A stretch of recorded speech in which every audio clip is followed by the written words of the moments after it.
안녕하세요. 인간의 탈을 쓴 짐승한테 제대로 한 방 먹이고 온 남자입니다. 저는 태생적으로 불의를 참지 못하는 성격을 타고난 것 같아요. 남들은 제가 과거에 태어났으면 독립운동을 했을지도 모른다는 말을 할 정도랍니다. 군인 출신인 저는 일상에서도 엄격한 규칙대로 살았어요. 하지만 저의 엄격한 잣대에도 막내딸은 늘 어렵기만 했습니다. 아들 둘의 막내딸까지 이남 일녀를 키우면서 가장 어려웠던 게 딸을 키우는 일이었어요.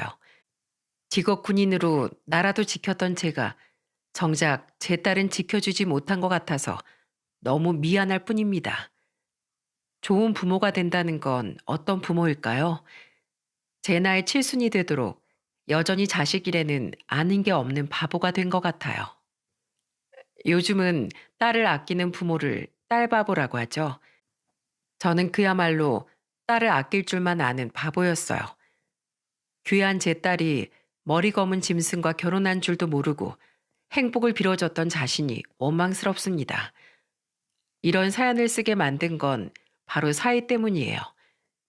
제가 70평생을 살면서 이렇게 파렴치한 놈을 본 적이 없습니다. 인간이 이럴 수가 있는지 여러분들이 한번 판단해 주세요. 삼남매가 어릴 때 저는 직업 군인이었어요. 그러다 보니까 저도 모르게 아이들한테 엄격하게 했던 부분도 있었습니다. 특히 가족들이 전부 모여서 밥이라도 먹는 날엔 아이들은 괜히 제 눈치를 봤습니다. 하지만 그 당시 어렸던 둘째 아들이 갑자기 반찬 투정을 하면서 말했어요. 엄마, 나 햄 줘, 햄. 나 햄 먹고 싶어. 어제 햄 다 먹어서 햄 없어. 오늘은 국이랑 해서 밥 먹자. 엄마가 저녁에 사다 둘게. 햄 먹고 싶어, 햄. 나 햄 줘. 둘째 아들이 갑자기 반찬 투정을 하면서 떼를 쓰기 시작했어요. 아내는 둘째를 어르고 달래려고 했지만 도무지 아들이 진정하지 않는 겁니다.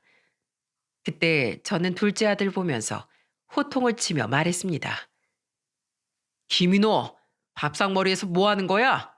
너 그렇게 투정 부릴 거면 거실로 가 있어. 제가 호통을 치면서 말하니까 아들은 급기야 눈물을 터뜨렸어요. 하지만 저는 그 순간에도 밥상머리 교육이 제일 중요하다고 생각했죠. 그래서 저는 그 당시 초등학교 1학년이었던 아들한테 더 단호하게 소리쳤습니다. 너 학교에서도 햄 없다고 울 거야? 가족들 다 있는 밥상에서 뭐 하는 거야? 아빠가 어른들이랑 밥 먹는 자리에서 그러는 거 아니라고 했지? 잘못했어요. 그냥 햄이 먹고 싶었어요. 먹고 싶다고 다 먹을 수 있는 게 아니야. 네가 이렇게 운다고 해서 없는 햄이 나와? 남자는 그런 걸로 울면 안 되는 거야. 네가 그렇게 울기만 하면 네 여동생은 누가 지켜줄 거야? 자꾸 햄만 찾을 거면 너 그냥 밥 먹지 마. 잘못했어요. 안 그럴게요. 한 끼 제대로 먹는 게 얼마나 소중한 건데 항상 감사한 마음으로 먹어. 알겠어? 네, 잘 먹겠습니다. 아내는 그런 저를 보면서 못마땅한 목소리로 말했어요. 당신 아직 어린애한테 왜 그렇게까지 해? 밥을 먹지 말라니. 어리다고 떼쓰는 거 다 받아주면 한도 끝도 없어. 3살 버릇 80까지 간다고 했어. 당신도 애들 칭얼거린다고 무조건 달래주지 말고 단호하게 해. 당신이야말로 여기가 집이지 군대야? 한 번쯤은 애들한테 좀 좋게 타일러줘. 저는 그때만 해도 아내의 말을 잘 이해하지 못했어요. 가만 생각해 보니까 직업 특성상 의무와 책임을 갖고 일하다 보니까 습성이 집에서도 나오는 거예요. 그래서 저도 모르게 삼남매까지도 엄하게 가르치고 있었던 겁니다. 저는 전혀 몰랐다가 아내의 말에 조금씩 깨달았어요. 그래도 첫째는 사춘기가 온 줄도 모르게 지나갔어요. 첫째가 이렇게 착하다 보니 둘째 아들과 막내딸도 바르게 잘 커졌습니다. 특히 막내딸은 전교에서 5등 안에 들 정도로 공부를 잘했어요. 게다가 착하고 배려심까지 깊었던 딸은 반에서 반장도 할 만큼 교우 관계도 좋은 아이였습니다. 그래서 딸 생일에 아내는 딸의 친한 친구들을 초대해 집에서 생일 파티를 해주기도 했어요.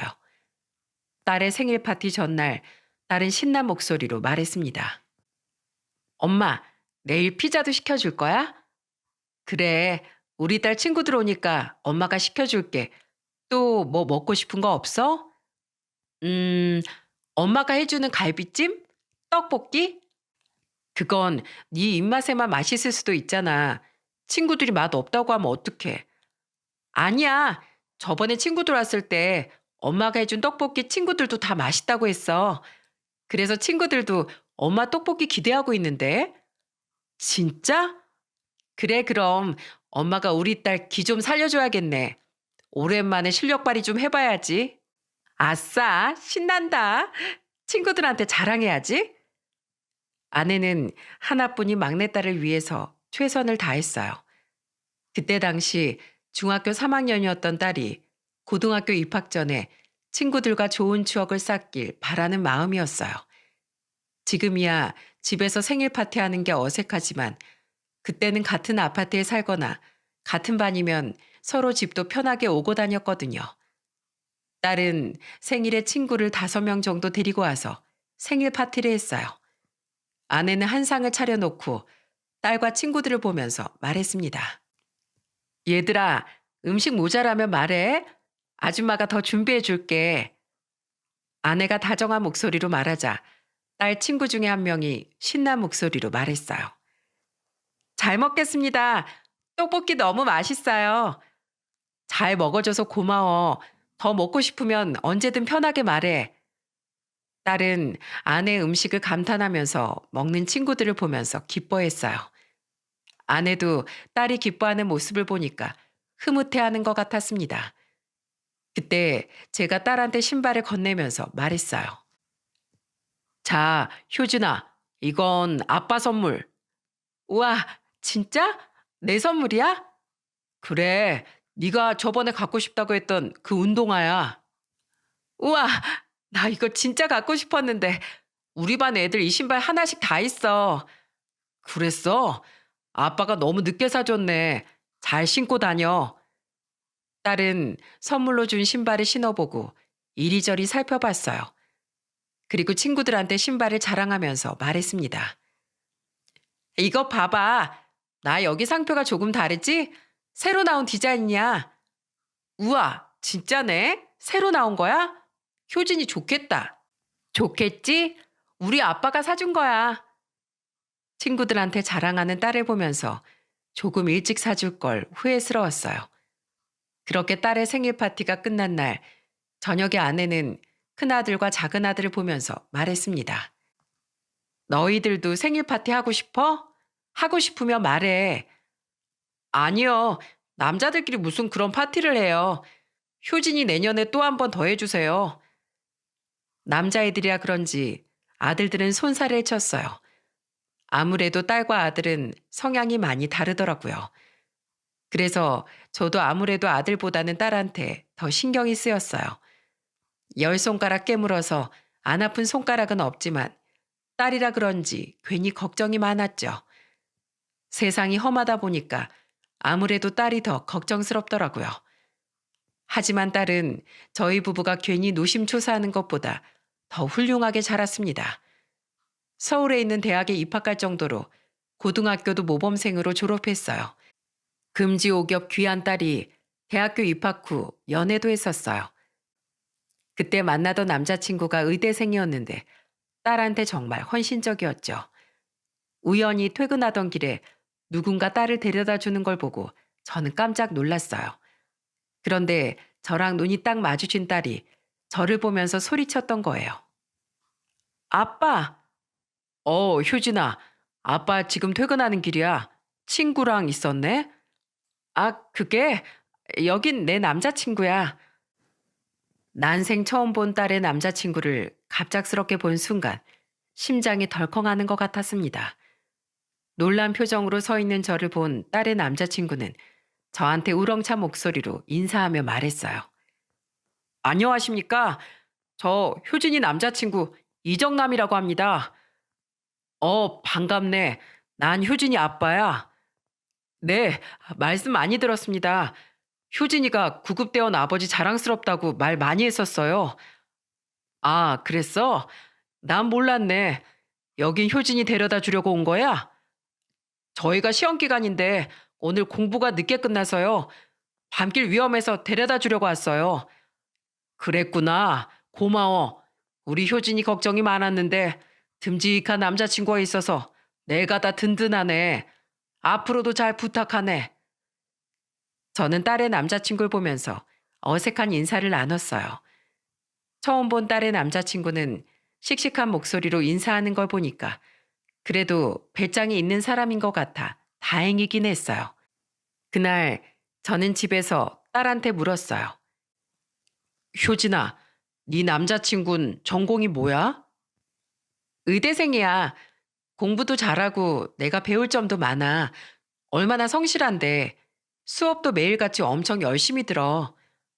뭐야? 벌써부터 아빠 앞에서 남자친구 편드는 거야? 쬐금 서운하려고 하네. 남자친구 몇 살이야? 동갑이야. 걱정 마. 공부도 잘하고 우리 둘 다 앞가림도 잘하고 있어. 제가 괜히 서운한 목소리로 말하니까 옆에 있던 아내가 딸을 보며 말했습니다. 여보, 당신이 그렇게 말하면 효진이가 부담스럽지. 젊은 애들끼리 연애하는데 괜한 질투하지 마.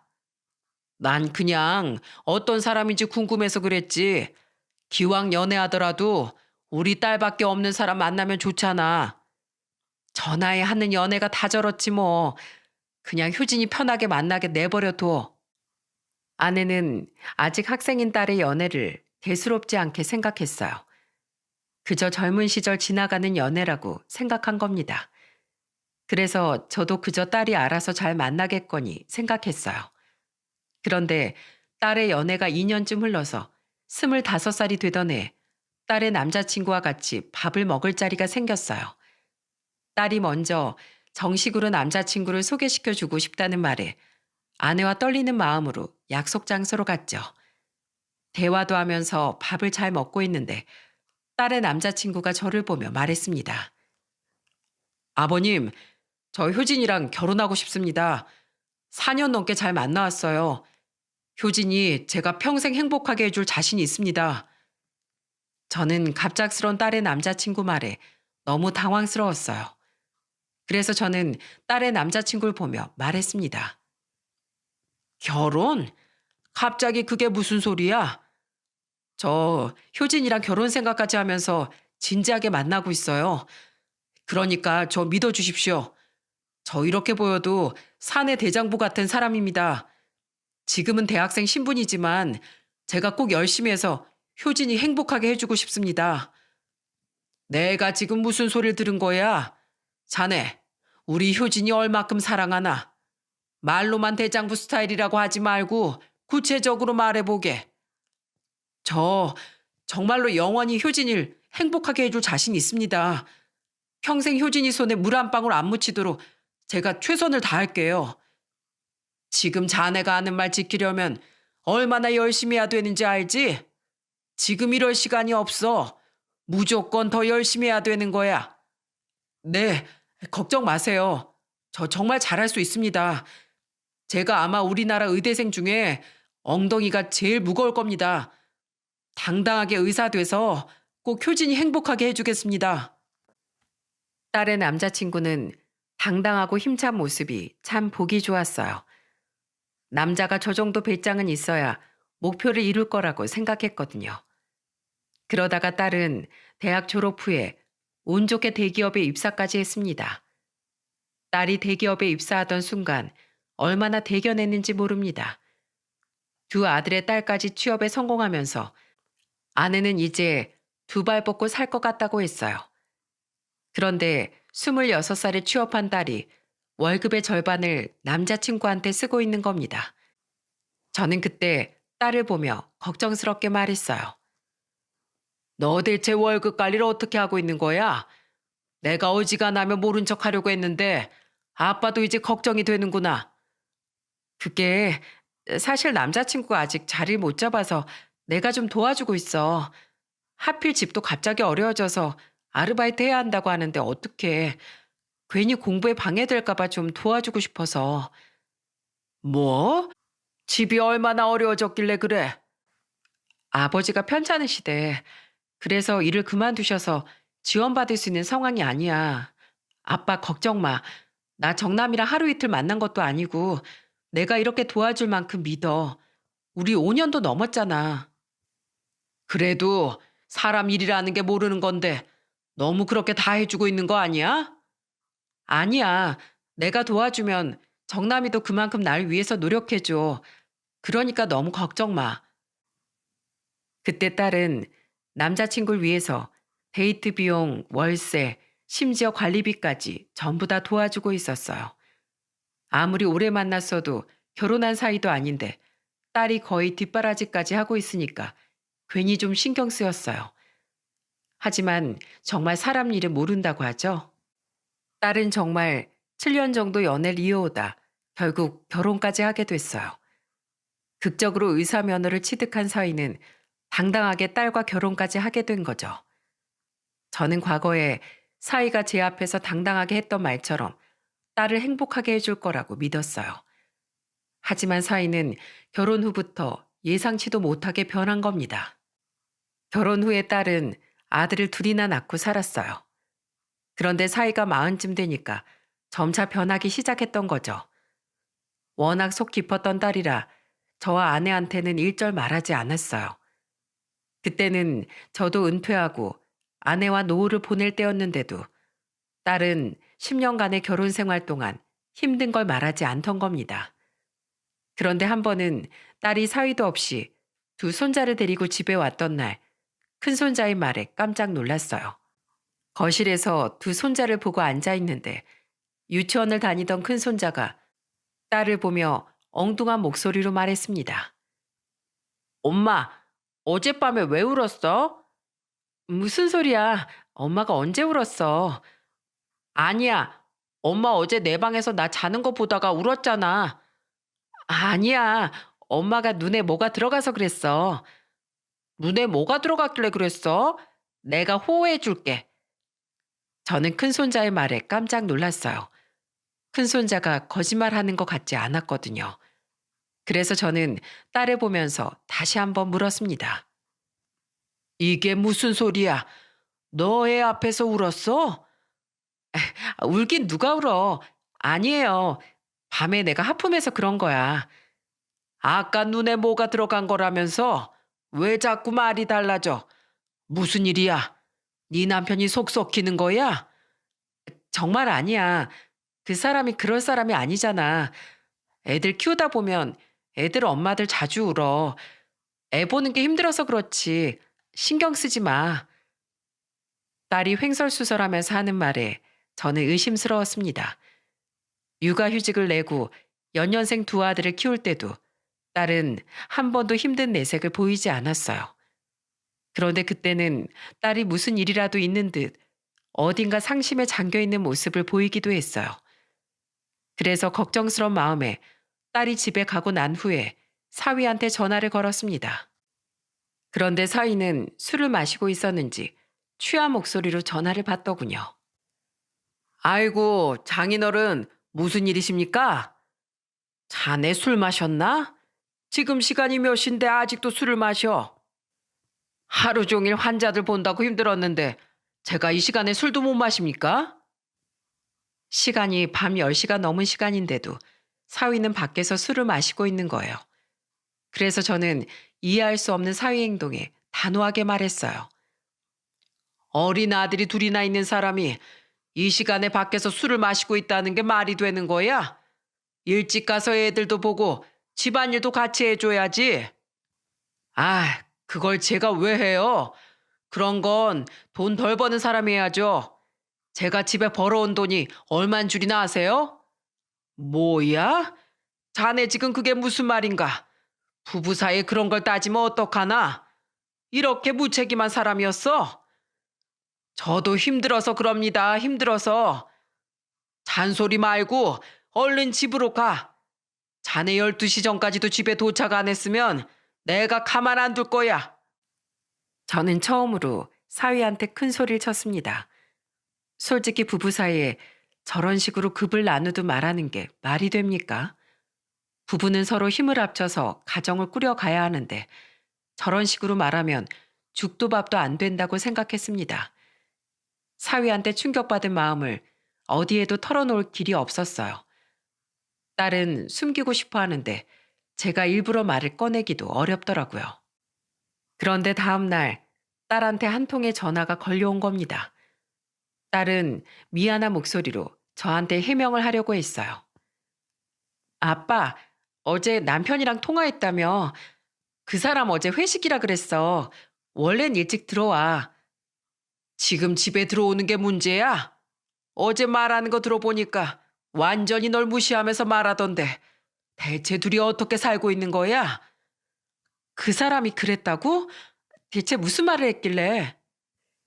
자기가 돈 좀 더 번다고 육아랑 집안일은 네가 해야 된다고 하더라. 부부가 그런 마음으로 살면 될 것도 안 되는 거야. 아빠, 죄송해요. 그 사람이 그런 사람이 아닌데 술 때문에. 술이 문제가 아니야, 술이. 술김에 진심이 나온 걸까 봐. 그래서 아빠가 걱정하는 거야. 효진아, 너 이서방이랑 문제 없는 거 맞아? 무슨 문제가 있어. 아무런 문제 없어. 걱정 마. 괜히 속만 시끄럽게 만들어서 죄송해요. 제 말에 괜히 딸이 사과하는 게 마음이 안 좋았어요. 딸이 결혼하고 아이를 낳고 살다가 10년 만에 이런 위기를 알게 되니까 딸이 걱정되더라고요. 그런데 이런 문제가 한번 보이고 나니까 계속해서 보이기 시작하는 겁니다. 한 번은 아내 생일에 딸과 사위, 손자들이 왔던 적이 있었어요. 딸이 사위와 같이 왔는데 사위가 오자마자 거실에 누워버리는 겁니다. 그러더니 너무 자연스럽게 딸을 보며 소리쳤어요. 여보, 밥은 언제 먹어? 배고픈데 뭐라도 간단하게 미리 좀 줘봐. 우리 지금 도착했잖아. 먹을 게 어딨어. 아, 그런 시간 계산하고 왔어야지. 배고파 죽겠네. 당신 진짜 너무한 거 아니야? 쉬는 날까지 내가 밥도 제대로 못 챙겨 먹어야겠어? 아, 좀 기다려봐. 애들도 가만히 있는데 왜 당신이 난리야? 딸은 배고프다고 투덜거리는 사위가 익숙한 듯 대답하는 겁니다. 그래서 저는 사위를 보면서 호통을 치며 말했어요. 자넨 손이 없나 발이 없나? 배고프면 자네가 주방에 가서 라면이라도 끓여 먹던지 하게. 아니, 저 아침도 제대로 못 먹고 왔단 말이에요. 다 큰 어른이 그것도 못 참어? 대체 사회생활을 어떻게 하는 거야? 오늘 자네 장모 생일인데 괜한 짜증 부릴 거면 그냥 가게.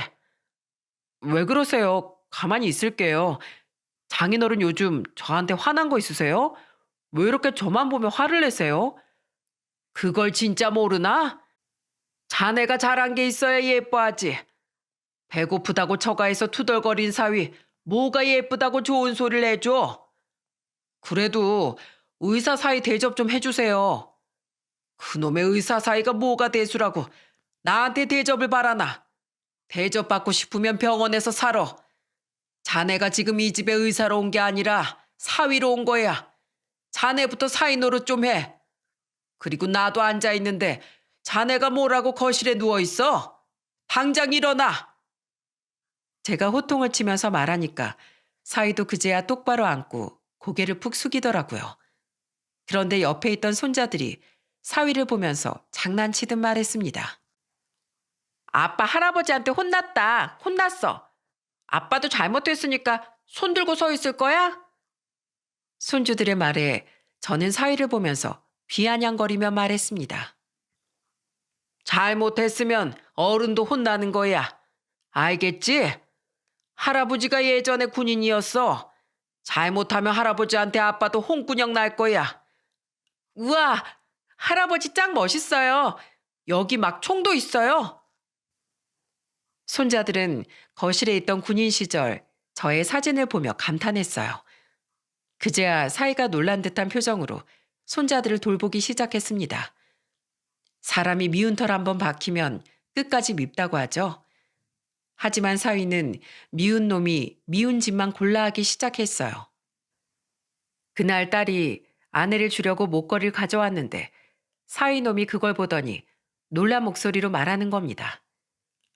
와, 장모님, 여자는 목이랑 손을 보면 나이가 보인다고 하는데 목에 주름이 자글자글 하시네요. 뭐? 내 목주름을 말하는 건가? 나도 나이가 있으니까 당연히 주름이 있지. 하나도 없는 게 이상한 거 아닌가? 그런 주름은 남편들이 알아서 관리하라고 카드도 주고 그러는 건데 아버님이 그런 걸 못 하시나 봐요. 에휴, 젊었을 때 관리 시작했어야 하는데 좋은 날 다 갔네요. 사위가 장모한테 이게 할 소리입니까? 게다가 말을 꼭 저 들으라는 듯 이상하게 하는 사위를 보고 저는 깜짝 놀랐습니다. 그때 저는 사위를 보고 한마디 했어요. 자넨 꼭 그렇게 말해야 되는 건가? 그러는 자네도 지금부터 우리 딸한테 피부과 보내고 있어? 네? 아, 저야 알아서 할게요. 제 아내는 워낙 관리 안 해도 멀쩡해요. 자넨 환자들 진료할 때도 말을 호떡 뒤집듯이 막 봤구나. 어쩜 1분 전에 한 말을 이런 식으로 뒤집어. 신뢰가 가는 게 단 하나도 없어. 사람이 말하기 전에 3번은 생각을 하고 말해야 할 거 아니야. 사람이 잘 배웠는지 아닌진 말에서 다 티가 나는 거야. 항상 말 조심해. 아버님, 매번 저한테만 그러세요. 사위는 끝까지 억울하다는 듯 말했어요. 저는 그런 사위 행동들이 점점 거슬리기 시작했어요. 딸은 이미 그런 사위를 포기한 듯 보였습니다. 저는 딸이 혼자 있을 때 조심스럽게 다가가 물었어요. 효진아, 너희 서방이랑 무슨 문제 있지? 가만 보니까 너희 잘 안 맞는 게 있는 것 같은데 대체 어떤 거야? 그 사람이 일하느라 바빠서 그래요. 걱정 마세요. 정말 별일 없어요. 별일 없는 게 아닌 표정이라 그래. 정말 괜찮아요, 아빠. 내가 알아서 할게. 지쳐 보이는 딸의 표정에 가슴이 아팠습니다. 그래도 똑똑한 딸이니까 정말 알아서 잘 해결할 거라고 믿었어요. 하지만 그 이후에 더 큰 문제가 딸을 뒤흔들기 시작한 겁니다. 딸은 정말 가정에 누구보다 충실했어요. 다니던 회사도 포기하지 않고 육아 일을 다 해내던 딸이었습니다. 그런데 어느 날 딸이 울면서 아내한테 전화를 한 거예요. 딸은 힘든 일이 있었는지 서럽게 울면서 말했어요. 엄마, 어떡해? 나 너무 힘들어. 뭐야, 효진아, 너 무슨 일이야? 저는 놀란 아내 목소리에 전화기를 스피커로 설정하고 같이 받았습니다. 그런데 그때 딸이 아내 목소리를 듣자마자 슬픈 목소리로 말했어요. 엄마, 나 유방암이래. 어떡해? 너무 무서워. 뭐? 유방암이라고? 아니, 갑자기 그게 무슨 소리야? 겨드랑이 쪽에 멍울이 잡혀서 병원에서 검사 받아봤는데 나 유방암이래. 어떡하면 좋아? 효진아, 아직 젊은 네가 무슨 그런 병에 걸린 거야? 이게 무슨 일이야 대체? 이서방은 알아? 아니, 아직 몰라. 이서방도 많이 놀랄 텐데 어떡하니? 그래도 네 남편이 의사잖아. 괜찮아. 걱정하지 마. 아내는 불안에 떠는 딸을 다독였어요. 하지만 딸은 겁을 잔뜩 먹고 울고 있었어요. 그래도 저와 아내는 사위가 의사니까 방법을 찾을 거라고 믿었습니다. 하지만 힘든 상황에 사람의 본색이 나타난다고 하지 않습니까? 그때 저는 상상도 못할 사위의 실체를 마주하게 된 겁니다. 그 후 딸은 수술 날짜를 잡고 병원에서 회복 중이었어요. 수술 후에도 항암 치료와 방사선 치료를 받아야 한다고 하는 겁니다. 그래서 저는 아내와 같이 딸의 병원으로 가서 정확한 상태를 보려고 했어요. 그런데 딸의 병실 앞에서 저와 아내는 딸과 사위의 다투는 듯한 대화 소리를 듣게 됐습니다. 사위는 딸한테 언성을 높이면서 소리치고 있더라고요. 그러니까 건강관리는 알아서 했어야지. 이게 무슨 민폐야? 안 그래도 바빠 죽겠는 사람을 자꾸 오라가라 해야겠어? 당신이 어떻게 나한테 그럴 수가 있어? 당신 전문의 따기 전에 집안 어려워져서 내가 뒷바라지했어. 당신 그 자리 갈 수 있게 밀어준 사람이 나라고. 내가 당신 월세 관리비 내줄 때 나한테 뭐라고 했는지 기억은 나? 그때 당신 나한테 늙어 죽을 때까지 행복하게 해준다고 했었어. 근데 당신이 어떻게 나한테 그럴 수가 있어? 그때는 당신 이렇게 아플 줄 몰랐지. 그러니까 누가 아프래? 그리고 어지간하면 좀 씻어. 냄새 나서 같이 못 있겠네. 내 체면도 좀 생각해야지. 의사들끼리 한 달이 건너면 다 아는 사이인데 당신 이렇게 거지처럼 있으면 내가 뭐가 되냐? 아파도 뭐 좀 찍어 발라봐. 지금 여자가 아니라 그냥 환자 같아. 오늘 내일 하는 환자 같다고. 당신 의료사고 났을 때도 내가 옆에서 얼마나 고생했는지 알기나 해? 피해자 보호자한테 무릎 꿇고 빌기까지 했어. 당신 진짜 천벌받을 거야. 나 절대 당신 용서 못해. 사위와 딸의 대화에 정말 기겁했습니다. 이게 말이 됩니까? 아픈 딸한테 폭언을 하고 있는 사위한테 분노가 치솟았어요. 그래서 저는 병실 문을 벌컥 열면서 소리쳤습니다. 자네 지금 뭐라는 거야? 그게 지금 아픈 아내한테 할 소린가? 지금 자네 행동이 더 쪽팔린 줄 알아야지. 그딴 소리를 감히 누구한테 하는 거야? 제가 화를 내면서 문을 벌컥 열자 딸과 사이가 놀란 얼굴로 저를 쳐다봤어요. 그러자 사이는 저를 보면서 비아냥거리면서 말하는 겁니다. 아, 진짜 여기 병원이에요. 공공장소에서 그렇게 소리를 지르면 어떡하세요? 교양 없이. 뭐? 교양이 없어? 지금 누가 할 소리를 하는 거야? 너, 우리 딸이 너한테 어떻게 했는데 그딴 소리를 짓거려? 어디 뚫린 입이라고 함부로 떠드냐고. 진짜 부녀가 쌍으로 우겨대니까 어이가 없네. 이 집안은 목소리 큰 게 집안 내력인가 봐. 아, 진짜 어이가 없어서 원. 사위는 거만하게 말하기 시작했어요. 그러자 딸은 그런 사위를 보면서 소리쳤습니다. 나가. 제발 나가라고. 당신 지금 여기서 한마디라도 더 하면 나도 가만히 안 있을 거야. 나가. 간다 가. 하여튼 재수가 없으려니까. 가. 필요 없으니까 가버려. 딸은 사위를 보면서 나가라고 소리쳤어요. 둘 사이에 뭔가 다른 대화가 더 있었던 것 같았어요. 그때 딸은 다급하게 사위를 막으려는 듯 애원하면서 나가라고 소리쳤습니다. 그러자 사위는 그런 딸을 보면서 비아냥거리면서 말했어요. 그나마 있는 애들 지키고 싶으면 알아서 눈치껏 해.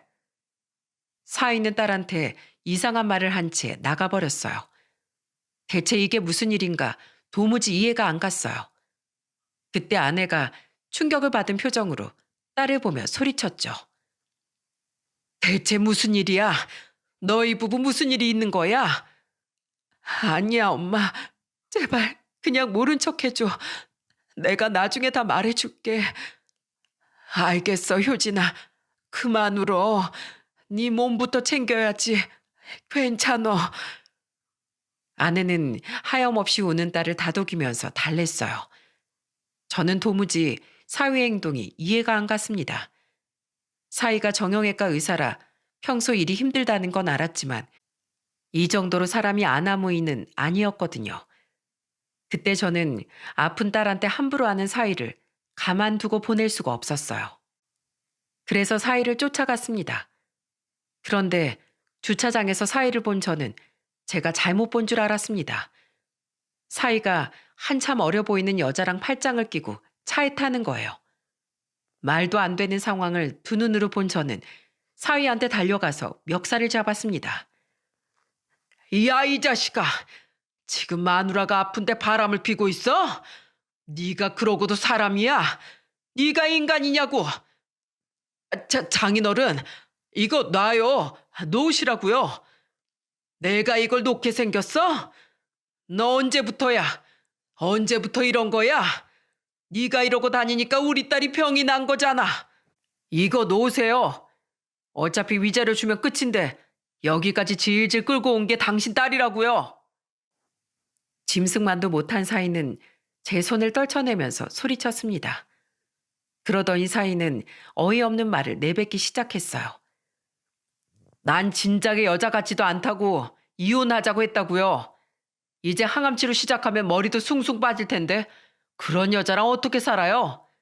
어차피 바람 폈다고 간통으로 쳐 넣지도 못할 텐데 뭐하러 이혼 못 해준다고 버티는지 원 딸한테 가서 물어보세요. 아시겠어요? 그리고 더 험한 꼴 보기 전에 순순히 이혼하는 게 애들 위하는 거라고 하세요. 이놈의 자식이 네가 그러고도 잘 살 것 같아? 이 천벌 받을 놈아. 내가 너 가만 안 둘 거야. 아, 네네. 알아서 하세요. 저는 사위의 실체를 알게 된 후 하늘이 무너지는 것 같았어요. 그리고 사위놈은 옆에 있던 상간녀와 차를 타고 가버렸습니다. 그리고 저는 딸이 있는 병실로 가서 기가 막힌 듯 물었습니다. 효진아, 너 아빠한테 솔직히 말해봐. 이서방 바람 피는 거야? 아빠, 그걸 어떻게 아셨어요? 너 다 알고 있었다는 거야? 그래서 그놈이 너한테 그렇게 널 무시하고 막말했던 거냐고. 왜 바보처럼 그런 소리를 듣고 참고 살아? 순순히 이혼해 줄 수가 없었어. 아직 애들도 어리잖아. 내가 미워 죽겠다고 해서 애들한테 아빠 없이 어떻게 살라고 해. 이거사, 저런 걸 뭐하러 믿고 살아. 없는 이만도 못한 놈을 왜. 당장 이혼해. 이혼하고 너 몸조리나 신경 써. 지금도 저놈 애들은 우리 집에 맡겨놓고 자긴 바람 피고 있는 것 좀 봐. 저런 게 무슨 애들 아빠 자격이 있어. 당장 이혼해라. 아빠 걱정 마. 나도 이제 애들 앞에서 싸우고 싶지 않아. 이혼할 때 하더라도 애들 몫은 챙겨야지. 나 이대로 빈손으론 절대 안 물러나. 나 애들 엄마잖아. 여기서 이대로 무너지지 않을 거야. 저는 강한 의지를 보이는 딸을 보면서 숨죽여 울었습니다. 아내는 딸을 안고 펑펑 울었어요. 10년이면 강산도 변한다는데 딸은 결혼 생활 15년 만에 변한 사위를 보면서 혼자 속이 썩어갔던 겁니다. 그렇게 딸은 유방암 수술 후 통원 치료를 하게 됐어요. 그리고 딸은 사위와 조건을 걸고 협의 이혼을 했어요. 딸이 사위놈한테 건 조건은 이랬어요.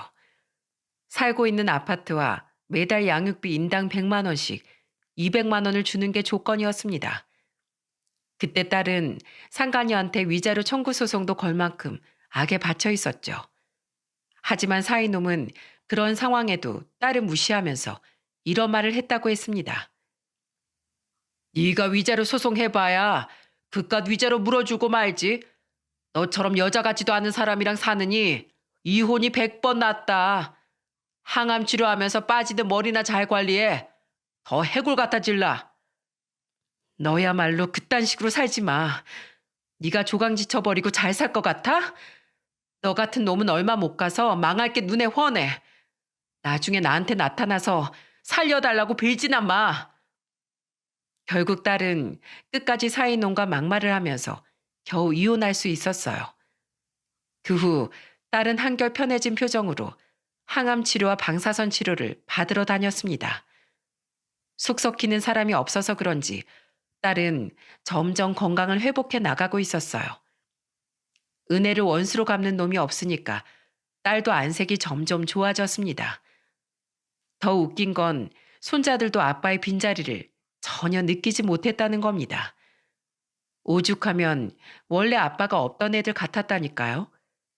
그때만 해도 저는 건선징악을 믿고 있었습니다. 그래서 아픈 딸을 두고 바람난 사이놈이 분명 하는 일마다 족족 망하고 있을 거라고 생각했죠. 하지만 딸이 이혼한 지 1년 후 저는 군대 동기였던 친한 친구한테 충격적인 소리를 듣게 된 겁니다. 상근아, 네 사이가 정형외과 의사였지? 그랬지. 뭐. 저는 딸이 이혼했다는 걸 주변에 차마 알리지 못했어요. 굳이 좋은 일도 아닌데 알려야 하나 싶더라고요. 그런데 그때 친구가 저한테 말하는 겁니다. 얼마 전에 허리 아파서 병원 갔더니 네 사위 개원했더라. 네 딸 효진이 결혼식 때 키 크고 훤칠해서 내가 제대로 기억하고 있었어. 넌 이런 경설 왜 말도 안 했어? 뭐? 개원을 해? 너 몰랐어? 사위가 개원한 것도 몰라? 그 자식 우리 딸 아플 때 바람나서 진즉에 이혼했어. 그 자식 병원이 어디야? 뭐? 바람을 펴? 이런 몹쓸 자식을 봤나? 감히 대한민국 군인 출신 딸을 농락해? 여기 바로 옆 동네야. 어디 뻔뻔하게 옆 동네에서 개원을 해? 친구는 마치 자기 일처럼 같이 화를 냈어요. 그때 전 두 눈으로 확인해야겠다는 생각이 들었습니다. 그래서 마스크를 쓰고 병원으로 갔습니다. 접수하고 원장실로 안내를 받아 가보니까 정말 사이놈이 있는 거예요. 진짜 그 순간 피가 거꾸로 솟는다는 게 이런 기분이구나 싶더라고요. 아무것도 모르는 전 사이놈이 저를 보며 말했습니다. 안녕하세요. 어디가 아프세요? 네? 아무 일 없었다는 듯 뻔뻔하게 진료하고 있던 전 사이놈을 똑바로 쳐다보면서 마스크를 벗었어요. 저를 본 전 사이놈이 입이 떡 벌어진 표정으로 저한테 소리쳤어요. 여긴 어떻게 알고 오신 거예요? 네? 왜? 내가 못 올 곳 왔어? 그동안 술도 못 끊고 계속 마셨나 보네. 그 손 떠는 건 아직도야? 너 같은 망나니가 병원을 차리면 어떡해? 여기서 무슨 사고를 치려고 이런 걸 차린 거야? 그게 아니고요. 저 이제 술도 끊었어요. 일단 저랑 나가서 얘기하시죠. 왜? 넌 떳떳하다면서. 당장 병원 빼. 네가 네 발로 안 가면 내가 아주 박살낼 거야. 아버님, 저 이거 개업하려고 대출까지 받았어요. 제발 진정 좀 하세요. 저도 살아야죠. 너도 살아야 한다고? 웃기지 마.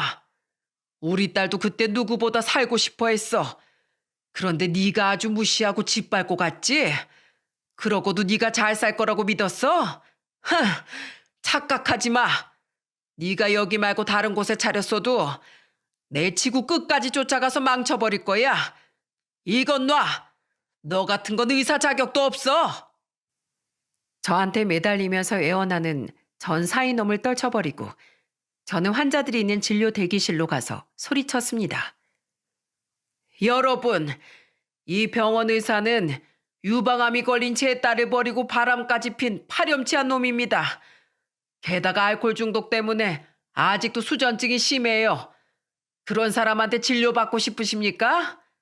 여기 의사는 검은 머리 짐승입니다. 의료사고 내서 환자를 하반신 마비까지 낸 의사예요. 제 말 못 믿으시겠으면 지금 제 휴대폰을 한번 봐주세요. 저는 휴대폰에 사이놈이 의료사고를 내서 지역 신문에 났던 기사를 보여줬어요. 환자가 하반신 마비가 된 큰 사건이라 지역 신문에 대대적으로 나왔거든요. 그때 환자들은 저한테 몰려들어서 기사를 보더니 웅성거렸습니다. 그러자 전 사이놈은 저한테 달려들어서 소리쳤어요. 이리 내놔. 뭐 하시는 겁니까? 신고할 거예요? 어디 신고해봐. 나도 너 가만 안 둘 거야. 네가 네 손으로 여기 떠날 때까지 가만 안 둘 거야. 내 딸은 두 손자들 키우면서 아직도 치료 중인데 네가 감히 또 나타나? 그럼 나보고 여자 같지도 않은 와이프랑 어떻게 살라고 이러시는 겁니까? 그런 여자랑 누가 사냐고. 유방암에 머리까지 다 빠지는데 여자로 보이겠냐고요. 사이놈은 화를 내다가 결국 자기가 바람 폈다는 걸 인정한 꼴이 된 겁니다. 그 자리에 있던 환자들은 하나둘 떠나기 시작했어요. 그리고 몇몇 분들은 휴대폰으로 그 장면을 촬영했던 겁니다. 저는 자기 무덤 자기가 파고 있는 사위를 보며 말했어요. 여기 온 순간 네 무덤 네가 판 거야.